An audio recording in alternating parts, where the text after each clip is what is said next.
Hey guys, it's Kat and I'm back today to do my 1 month, 1 palette video.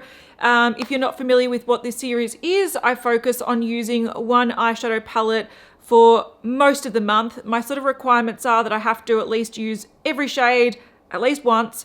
And I also need to use the eyeshadow palette like 3 to 4 times a week. So the palette that I was reaching for this month was by Sigma, and it's the Warm Neutrals Volume 2.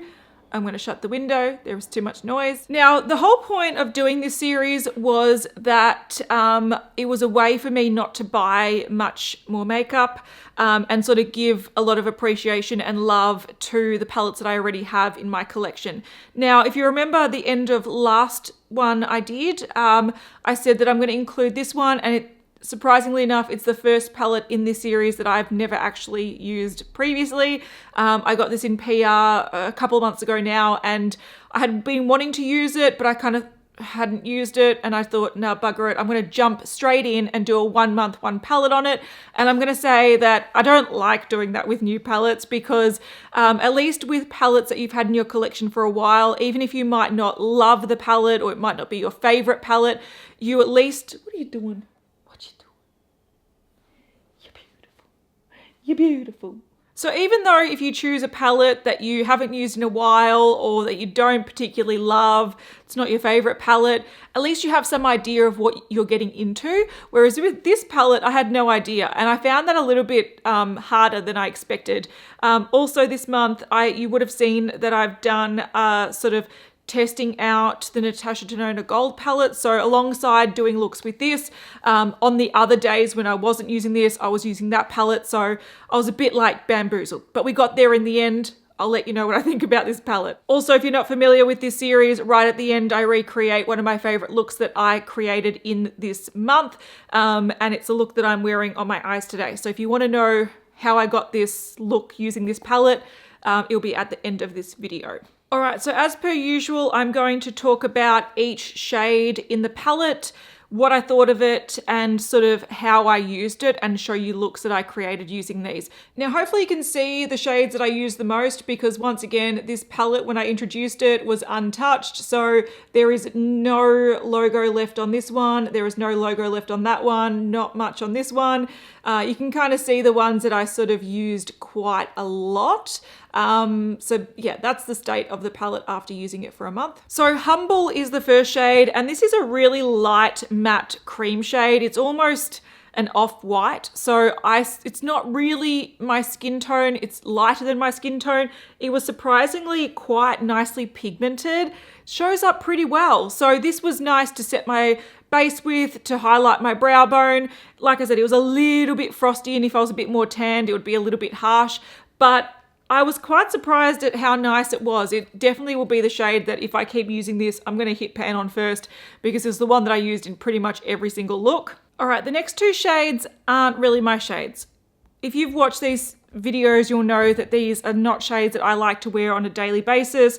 So we have Charmer, which is a really soft sort of pink, and then we have Beaming, which is a slightly deeper, soft, shimmery pink. So yeah, I liked Beaming more, but they're very similar. One's a bit more powdery, one's a bit more shimmery. Let's swatch them. So yeah, it's not that exciting. So hopefully you can see them both there. They do both have a bit of a sheen, but they're more like satins. I find in this palette, the shimmers are all very muted except for one, and these sort of have more of a satin finish unless you sort of like foil them or apply them over like a sticky base or something. So I only really use these mainly as inner corner highlighters, so I didn't actually use too much of them. There is a look on the screen where I use the deeper shade, so that shade is Beaming. I used it all over the lid, and then in the inner corner I used Charmer, and then I also used some berry shades with it. So I used these 2 shades down there to blend it out and in the outer corner. So I did find that look was quite pretty. I liked it. I thought it was like a soft sort of romantic look with some sort of like berry tones and light pinks. Yeah, personally, I didn't need the 2 of them. I much preferred Beaming because that color for me is a little bit more flattering. But if you really like soft pinks, you might be happy that there's 2 of them in there, but They're probably some of my least used shades. All right, I'm going to talk about Toasty, and I'm also going to talk about Passion Fruit at the same time. I use these a lot. So one is a warm toned transition shade and one is a cool tone transition shade. I like them both. I definitely think that in this palette, the best quality is with the mattes. I think the mattes are actually quite nicely pigmented. They blend quite nicely and I like them. I enjoyed them. So this one is Toasty. You can see straight away, even compared to the shimmers, the mattes are better pigmentation. What the heck? And this is Passion Fruit, which is a nice sort of dusty mauve color.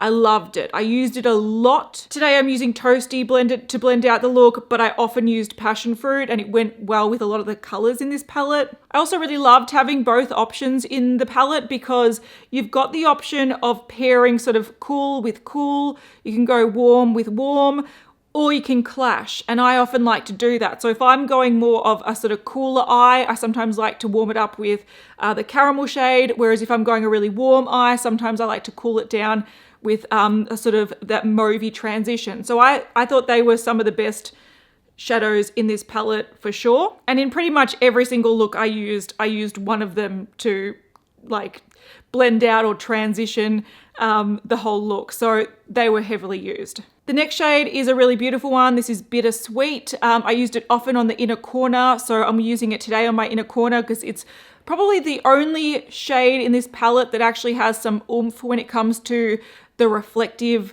shimmer look to it. So this was beautiful all over the lid. I have a few looks on the screen where I used it all over the lid, and it was just a nice shadow. It was just a nice bronze shadow, and I found that compared to the rest of the palette, the shimmers look more satin, whereas this one looked more typical shimmer with a bit of oomph. So that's that one there. Once again, that was the best quality shimmer in this whole palette. It was, oh, you can't even see the light catching, but it was beautiful. It was really, really nice. So on the screen, you can see I used that all over the lid with some more sort of deeper browns and that sort of army green color to create more of a sort of smokier brown look, or I often used it paired with the reds. All right, onto this shade here, which is Henna. This is just a dark brown. I mainly used it with that shimmery shade that I just spoke about to deepen it, and it was a nice shade. Once again, the mattes in this palette are by far the best in this palette. This palette should have been all mattes. And I would have been happy because that was just a beautiful shade. So besides using this as sort of like a way to just deepen up looks, because it does work with every shade in here. So if you want to go red, it's a nice way to deepen it. If you want to go the wine shades, if you want to go the gold, if you want to go the light shades, it's a nice way to deepen it. It goes with everything in here. I did also use this in an all matte look. If there are a lot of mattes in a palette, I like to do an all matte look. I don't really like all matte looks often, so they're generally pretty shitty looks. So you'll see one on the screen. I actually used this henna brown shade with the passion fruit shade, so this mauvey color there, and I found the two sort of mixed together to make more of a corally sort of color, because this brown actually has a lot of red in it, so it turned that into a weird sort of orangey corally look, which was interesting. But yeah, performs very nicely, very versatile. Pretty basic shade, but performed well. Then we have Iconic, which is a nice sort of shimmery wine color. I was really keen on this. I love these sort of burgundy colors, and this one doesn't perform the best. So I don't know how it's going to look swatched, but you can see that it's not too bad swatched, but it is quite patchy to apply. I am wearing it on my lid today, so you'll see at the end that it just takes a lot to build it up. It sort of looks a little bit more murky, like the base color is like a brown. So to actually get the sort of reflection and that sort of burgundy look being quite bold, you need to like pack it on. And these are quite soft shadows as well, so the more you pack it on, the more fallout you're going to get. It does brush away really easily because these are quite powdery. They don't really stick to the skin very well, which is fine. They work fine over a primer, but you know, it just means you can kind of just go, dust that away. What fallout? But I did find that what this looks like in the pan, it doesn't really perform that well on the eye. You can get it to look a little bit reflective, but you'd need to be using your fingers, you'd need to be using a sticky base, you might need to even foil it. So this looks a lot more impressive in the pan than it does on the eye or even the swatch. It just looks like a lackluster brown. I sort of wished that it had similar formula to this, where it just packed more of a reflective punch. it would have looked more interesting. I also wish that one of these packed a reflective punch. So if you wanted a brighter inner corner highlight, you can get it. These are both, once again, sort of wishy-washy. So I found the sort of traditional shimmer formula of these pretty boring. But I did use this quite a lot. There'll be photos on the screen of how I used it. I often paired it with, generally paired it with reds or even these sort of purples. And it was, it worked well in the palette and in the color scheme. I just wish that it was a bit more vibrant in color and also finish, because it was just a little bit murky brown. Now, probably my favorite shade in this whole palette is this red. I'm wearing it today. It is a beautifully performing matte red. I would say this is more of a lipstick red. So, it's not really like a berry red. It's not really a vibrant red. It's more of, I don't know, it's just a beautiful red. It performs really, really nicely. It doesn't take much product to build it up. The pigmentation is great. And I found that it really was nice to work with the rest of the palette. Like, that is just a little bit. Let's put a little bit more. You can really build it up. You can really blend it out. And I found it to be a really beautiful addition in this palette. I used it once and I remember I just did my makeup really, really fast. I did it look similar to this and I was like, oh my God, that was so effective and yet so easy. Just to put it in the crease to add a little bit of brightness to the look, or to put it on the outer corner just to add a little bit of vampiness. It was so easy to use. This by far is my favorite. If I'm going to reach for this palette again, it's because I want this color.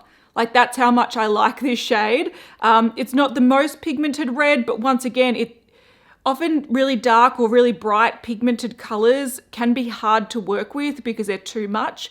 This one, you can use a small amount and just add a little bit of hint of red, or you can pack it on and add a lot more. And I just find that this tone of color is really good as well, because it's not like clownish. It's not, you don't have to be a makeup junkie to appreciate this red. You can still work it in with many eye colors, many looks, and it looks really good. So there's a few photos on the screen where I used this, and I think it was definitely the wow color of the palette.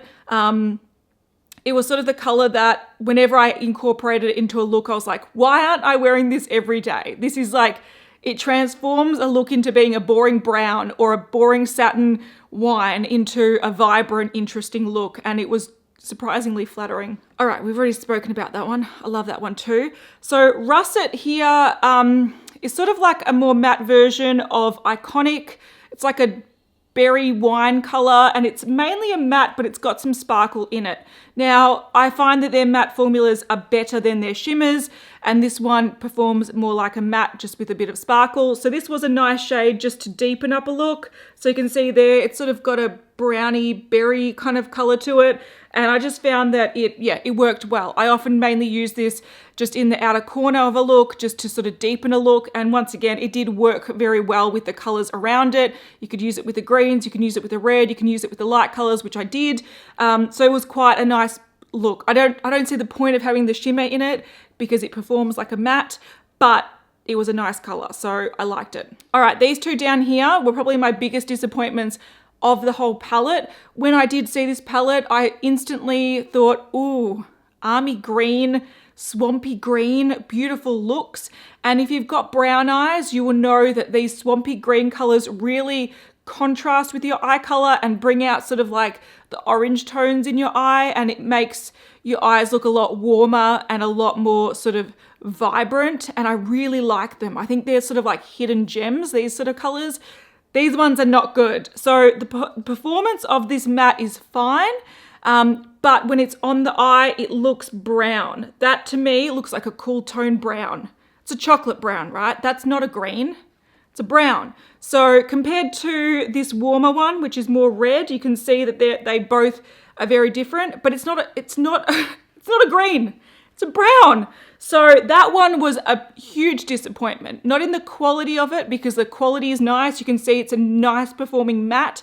Just in the color of it. It looks like a chocolate brown. I expected a green. And I don't know if I'm seeing it more as a green because it's surrounded by more red colors. So it sort of makes it look in the pan a lot more green. And maybe in isolation, realistically, it's just a brown.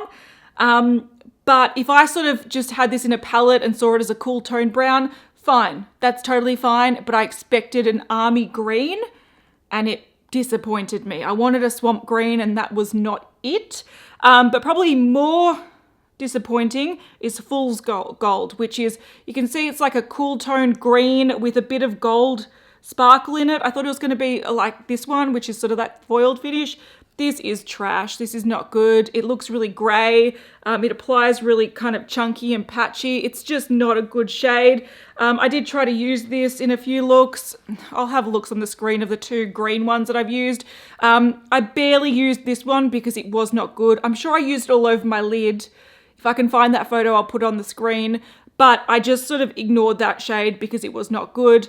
I did actually use this After Hours shade a couple of times. It was a really nice way to add a bit of depth to this bronze. So I often did pair these because I think that worked really well. So I did actually use this a bit, but it was a bit disappointing. So just again, these are the swatches. That's that Fool's Gold. That's that Army Green, my ass.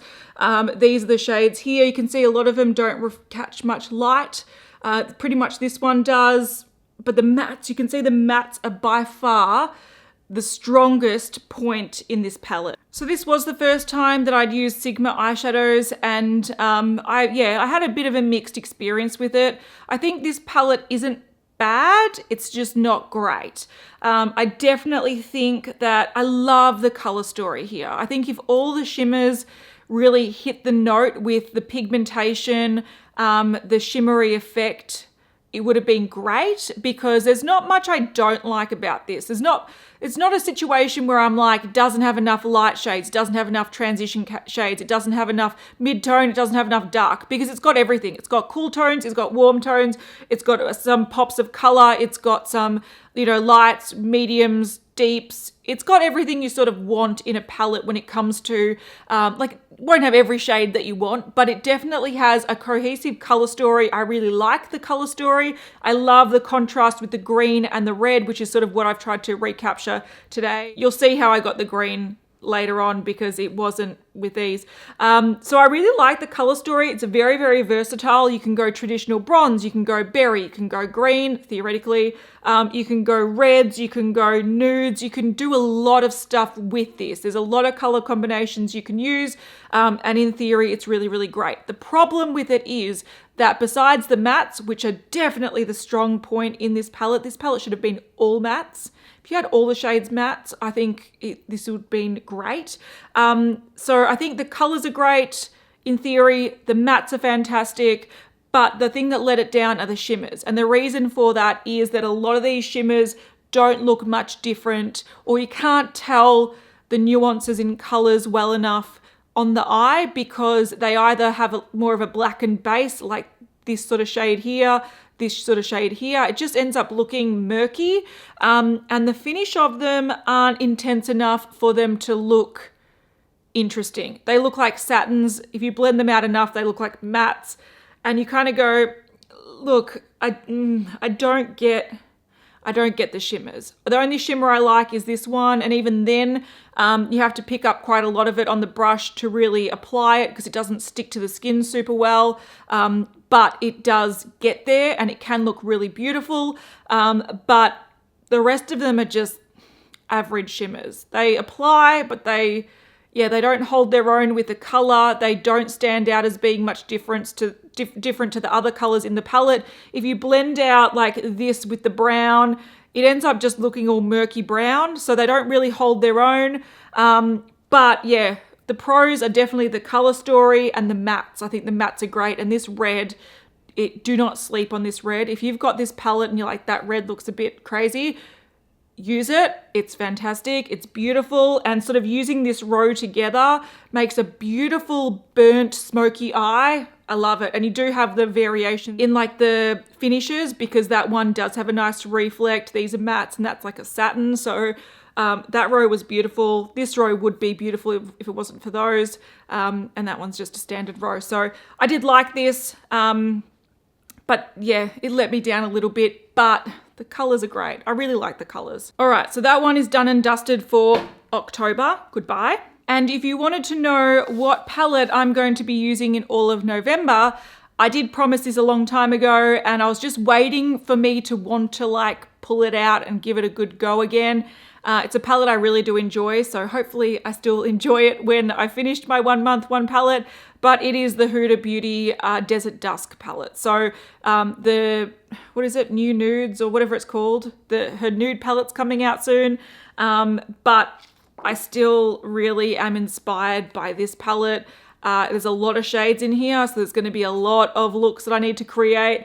And to be fair, I've only really sort of swatched and touched this one. I haven't actually gone in and used it on the eye. So I am looking forward to using this glitter all over the eye with glitter glue. So yeah, I'm using the Huda Beauty Desert Dusk palette in November. So if you want to come back in a month's time and see how I went with creating looks using all the shades, and then also what my favorite look at the end of the month is, yeah, that's what I'll be doing. All right, guys, if you want to keep watching to see how I got this look, which was sort of recreating the looks that I've got on the screen here, which were probably my favorite like looks out of this Sigma palette, keep on watching. All right, so I started out with priming my lids with the Bare Minerals. This is the Gen Nude eyeshadow and primer in Lit. So I haven't set that is just on my lids. Then as per usual, I'm going in to set it with this shade here. The one that like doesn't have the logo on it anymore because I used it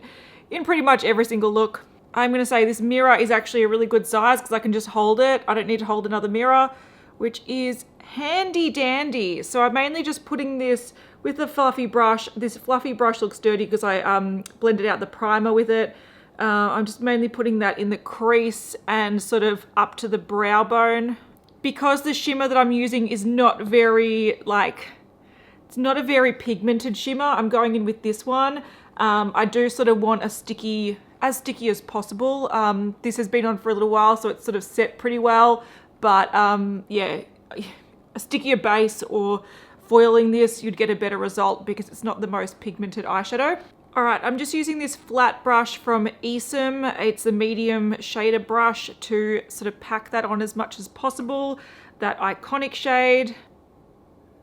So you can see that it almost, like it goes on, but it's just a little bit lackluster. The color that you see in the pan, which is this one here, it looks a little bit, I don't know, muddier and a little bit less interesting on the eye. You might get a bit of fallout as well, but it's just a matter of sort of just patting this on and building it up because, yeah, it's not the most pigmented shadow, but, you know, you can get there. All right, I've just dusted off that brush and I'm going to, just for the sake of it, run this one along the lower lash line. It's a very shit eyeshadow. It's very hard to do, but I sort of want to show you roughly the color if possible. But it ends up just looking, as you can probably see, it just ends up looking a bit gray. It's not really an exciting color, unfortunately. Look at that, that's gray. That is just gray. And this is all choppy, but I'm going to blend that out. Yeah, this is probably the most disappointing shade because it ends up just having a gray base. There's no shimmer to it whatsoever. It looks like trash. I'm going to go in with this one just to show you that as well, just a little bit. It looks like dark brown. It's not at all exciting. If I had told you that I'd taken these two shades and run that along my lower lash line, I reckon you'd be like, you're lying. You just used grey and brown. Grey and brown, sort of. Just with a fluffy brush that I used to apply that, like to set the base, I'm just going to blend that out a bit. The good thing is these shadows are quite powdery, so they do blend out reasonably nicely. And I'm just going to use Toasty as a bit of a transition a little bit.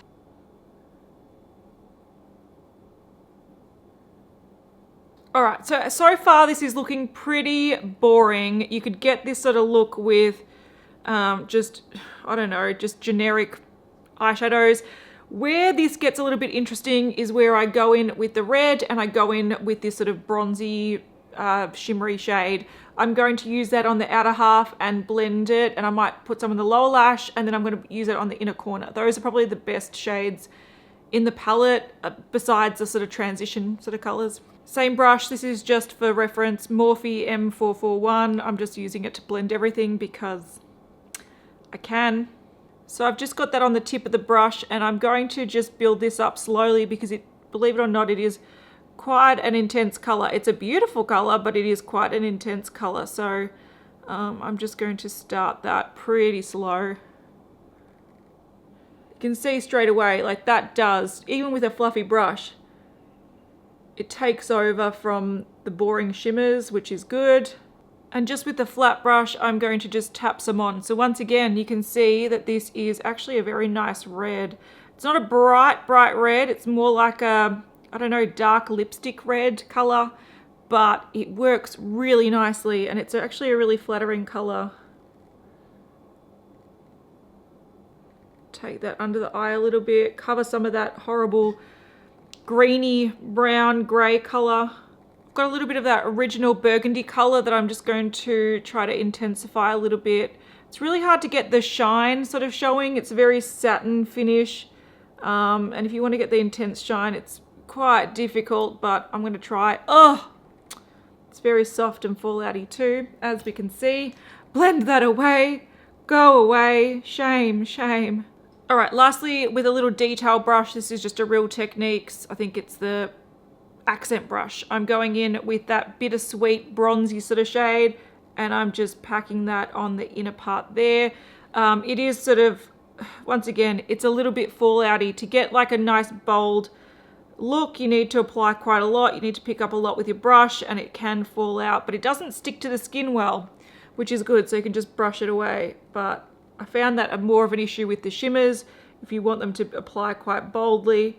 But you can see that this one definitely has more of a reflect than that sort of berry color or that burgundy color I used all over the lid. So this one definitely is more of an impactful shimmer, which I really like. So this look actually really pops with a green. Unfortunately, the eyeshadows don't cut it for green. I wanted to demonstrate them. You can see it's been covered up completely because they're not good. So I'm going to use a green liner. This is the Rimmel Scandalized Kohl Kajal pencil in, what is that? 006 green. So what I've been doing with that is just running it on my waterline.